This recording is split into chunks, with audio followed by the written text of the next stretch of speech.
Dev Patel in a psychological thriller and a queer Marathi film making history. Here are 4 movies starring South Asian talent that are premiering at Sundance 2025.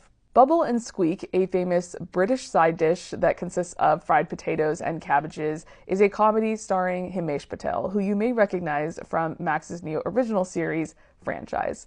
It takes place in a fictional country where cabbages are banned, and a newlywed couple is on the run after being accused of smuggling said cabbages. It also stars Stephen Yeun and Dave Franco. Didn't Die comes from the mind of Mira Menon and stars Kiran Deol, who plays Vinita, a struggling podcast host that is trying to maintain her dwindling audience during an apocalypse.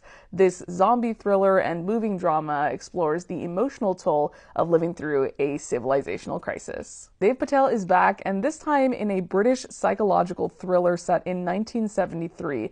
A couple of married musicians travel to a remote cabin to complete their new record when they record a mystical sound that finds themselves caught between ancient spirits and the lives they once knew. Sabarbond, or Cactus Pears, is the first ever Marathi film to enter Sundance. It's a queer love story that tells the tale of a man that leaves the city for the countryside for a 10-day mourning for his father. There he meets a farmer that is struggling to stay unmarried. This is a personal narrative come to life from writer-director Rohan Parashuram Kanwade and is one of my most anticipated from the fest. This comes right after the success of Girls Will Be Girls, an Indian film written and directed by Shruti Talati that won both the Audience Award and in the World Cinema Dramatic category just last year at Sundance. In order to garner more worldwide recognition, I've been seeing a very common trend with a lot of these indie artisan Indian films where they'll start in the festival circuit and then they make their way to theatrical release months later,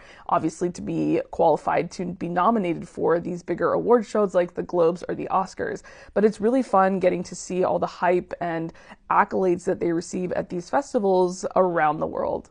It is amazing to see the progress over the past couple of years of the presence of not only South Asian stories, but talent within these films at these film festivals. And I can't wait to check these out come January.